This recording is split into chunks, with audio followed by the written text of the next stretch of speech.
Olá, minhas amigas e meus amigos, estamos iniciando mais um Foco Talks. Estamos recebendo hoje Dorlene Dornelles, ela que é jornalista, que tem muita experiência no Congresso Nacional, atendeu diversos deputados, senadores, trabalhou também na Folha Universal, na TV Record, etc. Estamos recebendo também ele, que é neurocientista, que também tem várias teses interessantes dessa área da psicologia, etc. Doutor Ricardo Caiado, bem-vindos aí vocês dois.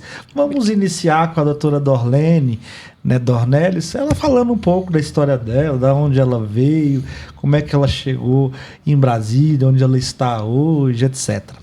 Tudo bem, Paulo. Primeiramente, quero agradecer o teu convite, né? Estou muito feliz de estar aqui participando do teu podcast, nessa conversa, e podendo também compartilhar um pouco com os ouvintes um pouco da minha experiência, né, da assessoria de comunicação no Congresso ao longo dos 25 anos de Congresso.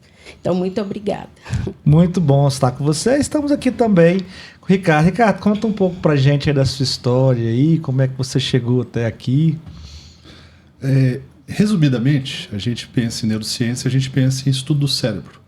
Então, no nosso país, quando se pensa em saúde mental, se utiliza indicadores subjetivos. E o meu anseio sempre foi em ter indicadores objetivos. Defina a ciência em uma palavra: replicabilidade.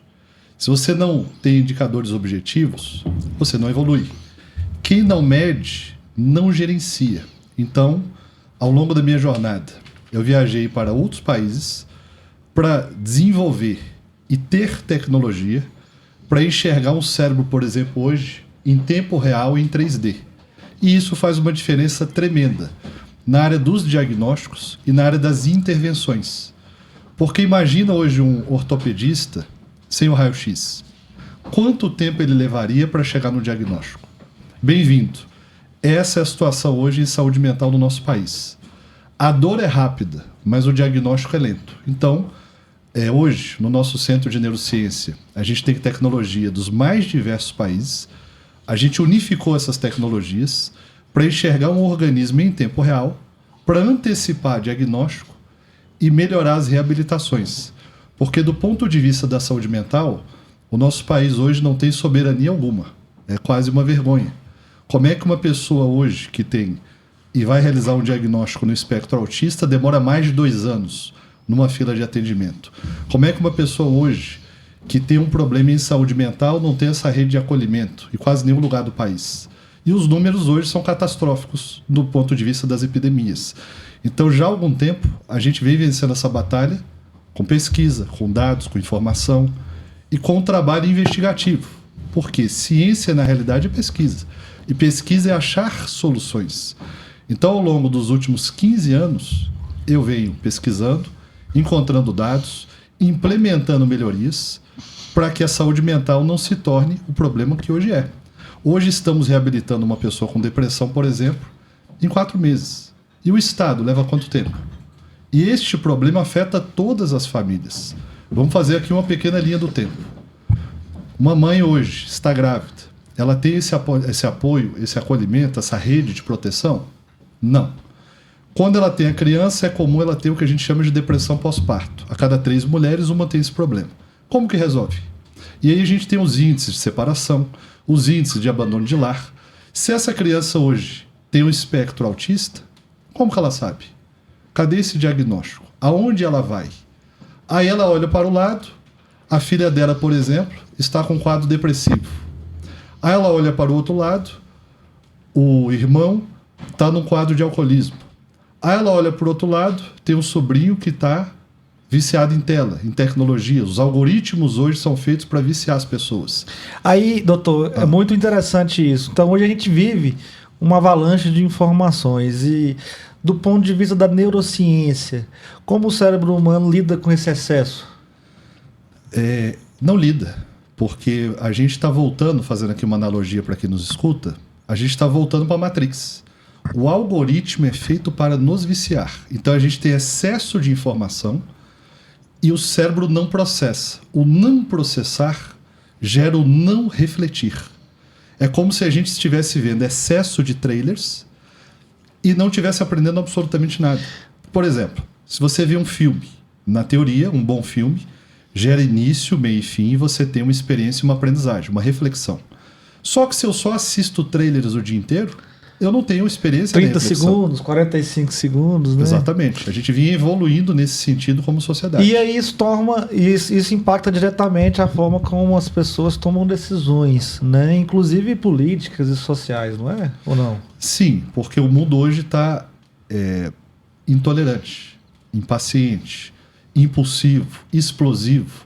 Olha o número de violência que a gente vê no trânsito, o número de violência que a gente vê hoje nas residências, a explosão do número dos feminicídios. E a gente tem hoje uma Câmara, uma das mais despreparadas ao longo da história. Dos 513 deputados, quem fala desse assunto, quem fala de pesquisa, quem tem essa profundidade, quem tem preparo? Cadê? Cadê o debate? Cadê agora as audiências públicas? Nossa colega aqui acompanha a Câmara há bastante tempo. Então ela pode até falar melhor. Agora, Dorlene, diante desse cenário de excesso de informação, qual é o papel do jornalismo profissional?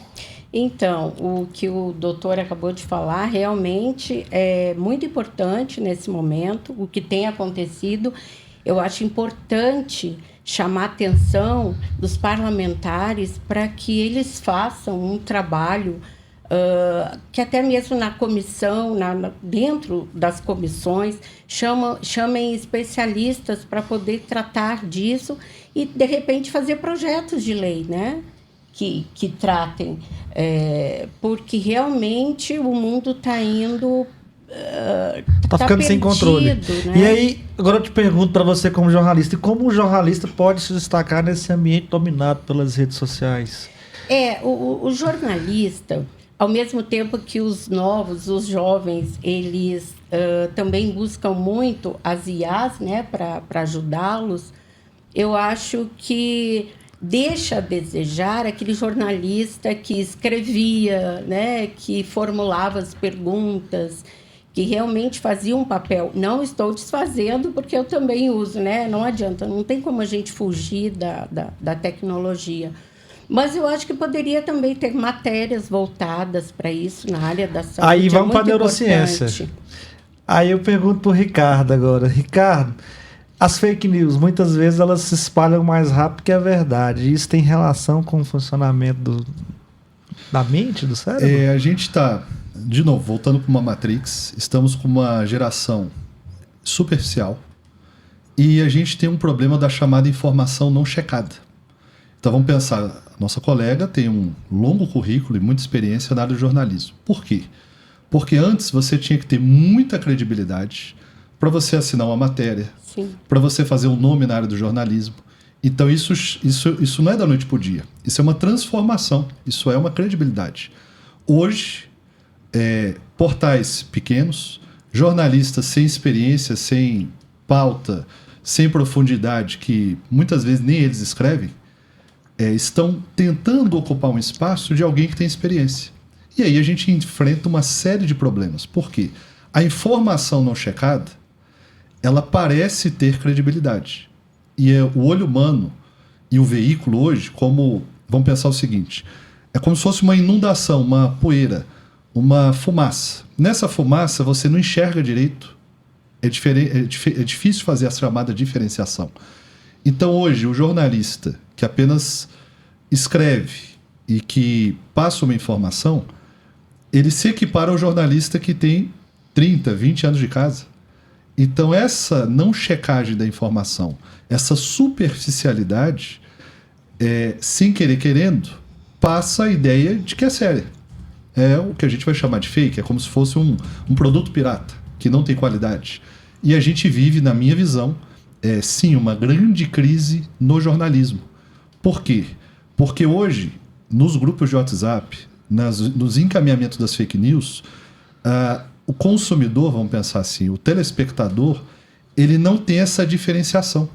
Então o jornalista sério, que vai ver a fonte, que ouve os dois lados, que tem o contraditório, ele hoje está sendo colocado na mesma prateleira de pessoas que nem são jornalistas, mas que estão difundindo informações como se fosse verdade. Então a gente vive uma crise, sim, no jornalismo, por incrível que pareça. A gente vive uma crise jurídica e a gente vive uma crise política. Em outras palavras, o cenário e o formato que a gente está adotando hoje, ele é um formato que está em crise. Por quê? Vou me incluir. Há informações que eu recebo que eu não faço a mínima ideia se é verdade. Eu demoro muito tempo para checar essas informações. A própria as IAs hoje, a IA não é determinística, ela é probabilística. Então, por melhor que seja uma IA gera processamento rápido. Ela não determina. Ainda precisamos da inteligência natural. E a inteligência natural antes, ela era construída como? Empiricamente, experiência de vida, entrevistas, escritas, feedback, retorno. Hoje a gente carece disso. Hoje, dependendo da bolha que você esteja inserido, eu falo assim, a gente demorou anos-luz para sair do mito da caverna do Platão. Parece que agora estamos voltando para a caverna do Platão. Muito interessante isso. Aí eu volto para a questão para Dorlene. Como o jornalismo pode combater esse tipo de fenômeno que é a fake news? Então, a tecla que eu bato é a seguinte, como o doutor Ricardo falou há pouco, a questão de chegar a IA, realmente, ela não tem aquela fonte certa. Ela faz um levantamento do que já existe dentro, né, da internet. O jornalista, ele tem que se ater, tem que ter muita atenção para buscar fontes. Hoje em dia é tudo muito rápido, né? É agora, não se tem tempo para nada. Então, isso está virando de uma forma que coloca tudo em risco. Hoje é muito complicado. Às vezes a gente faz a leitura, até instalar site do Jornal X, que a gente conhece. De repente, aquele site, ele não é o site oficial. Ele é um fake. Aí as pessoas não sabem, como eu não sei, é muito difícil a gente levantar, e repassa. Até site do Simples Nacional o pessoal faz igual, o site da Receita Federal, entendeu? Em tudo, né? As coisas estão tomando uma proporção muito... Aí eu vou agora assim, hoje os líderes, eles empresariais, políticos, sociais, precisam entender tanto de comunicação quanto de comportamento humano.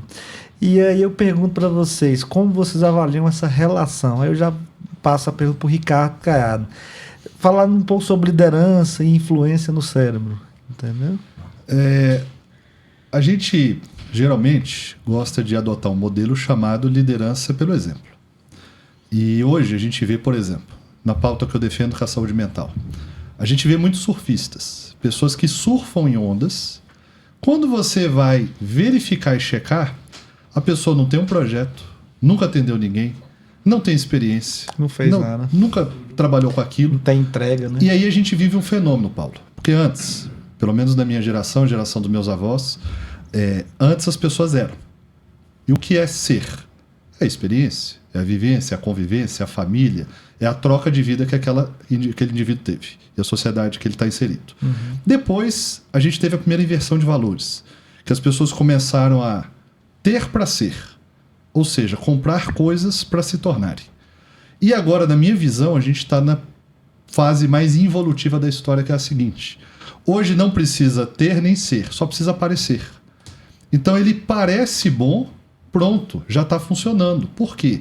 Porque a gente não está investigando profundamente o que tem por trás daquela fala, daquela narrativa, daquela proposta. Você vê um monte de influencer, até de política aparece aí, que às vezes é campeão de voto, tal, mas sem conteúdo nenhum. Exatamente. Né? Fala bonitinho às vezes lá na rede, tal, não sei o quê, sabe se posicionar bem, porém, fora da tela, o cara é totalmente vazio. Né? E o que não ajuda nesse sentido é que o público não está crítico ao ponto de conseguir separar esse joio desse trigo.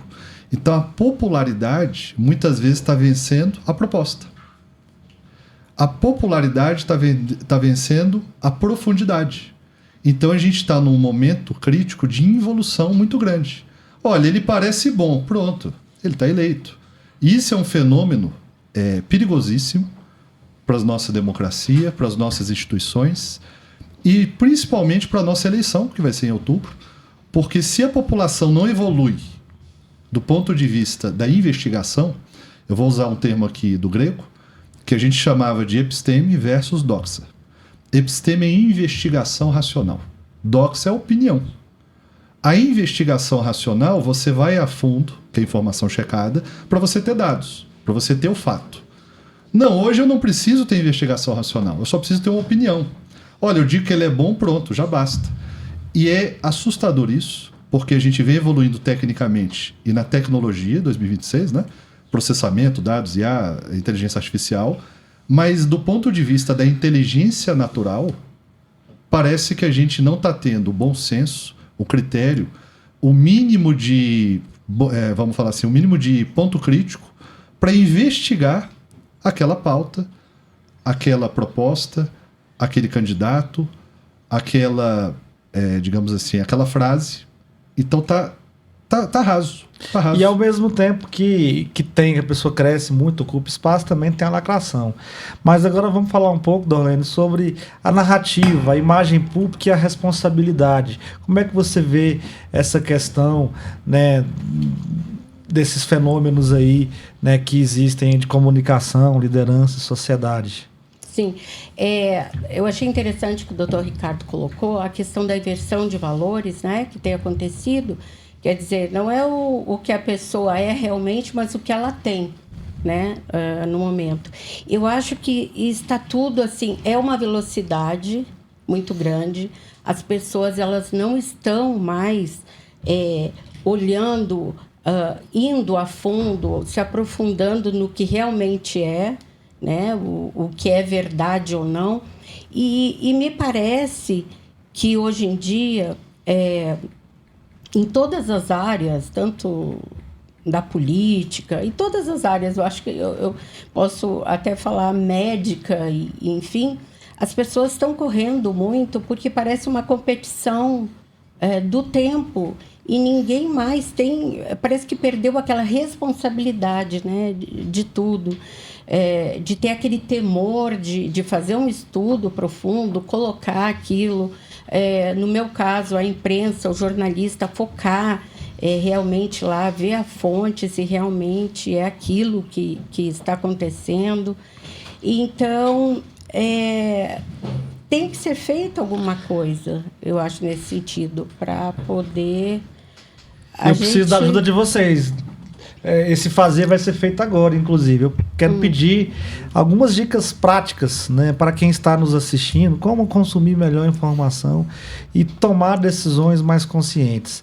Aí eu peço para o Dr. Ricardo Caiado dicas sobre atenção, né, pensamento crítico, a questão da pausa também, porque às vezes, né, se você puder deixar alguma dica para a gente com relação a isso.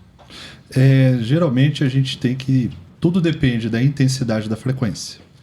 Então, os algoritmos são feitos hoje para viciar. Se a gente não ficar atento, é algo que a gente está, teoricamente, experimentando há pouquíssimo tempo. Se a gente não ficar atento, a gente fica mais de 2, 3 horas, às vezes, em contato com o celular. Isso vem acontecendo. Então, o razoável é cronometrar, ter um tempo, assim como uma atividade física. Se você fizer em excesso, você tem lesão do músculo. Se você fizer de menos, você não ganha massa magra. Então tem que ter um tempo de qualidade, um cronômetro. Além disso, a gente tem que ter um tempo de reflexão. O que é reflexão? É você pensar a respeito do que você viveu, das emoções, como você se sentiu diante daquelas experiências. A gente tem que voltar para o básico. Meus avós e pais, eles gostavam de conversar sobre o dia. Como foi seu dia? O que aconteceu no colégio? Como é que foi sua experiência? E aí você narrava aquele dia, aquela experiência. E de alguma maneira você aprendia com aquilo. Então isso era muito forte, ainda é, em algumas gerações. A gente vem perdendo isso. Então o tempo é muito importante e o processo das coisas. Tem uma analogia que eu gosto muito, que é do filme Fantasia de 1940, que foi o filme que ganhou o Oscar por ter trago pela primeira vez a música clássica para a animação da Disney, que é aquele Mickey com chapéu de mágico. Que a analogia e a brincadeira daquele filme é o aprendiz de feiticeiro. O que é ensinado naquele filme? É ensinado o seguinte: o feiticeiro, com muita experiência, fazia as mágicas. E o aprendiz de feiticeiro era o Mickey, que estava limpando o castelo. Só que o Mickey ele quis fazer uma coisa, quis ser muito esperto. Ele falou não. Ele pegou o chapéu do bruxo, fez uma mágica muito mal feita e virou um caos, porque ele pôs as vassouras para limpar o castelo por ele. Virou uma confusão tremenda. Por quê? Porque ele queria o mérito antes dele ter a experiência. E hoje é o que eu mais vejo na nossa sociedade. Todo mundo quer pôr o chapéu do mágico, mas tem preparo, tem experiência, construiu uma carreira, teve a paciência disso. Uma carreira é construída com anos. Você pega Degrau. Nossa colega aqui, poxa, mais de 20 anos de carreira no Congresso, debatendo, ouvindo pauta, ficando até madrugada, aguentando mau humor às vezes de parlamentar, vendo na prática ele falar uma coisa e fazer outra.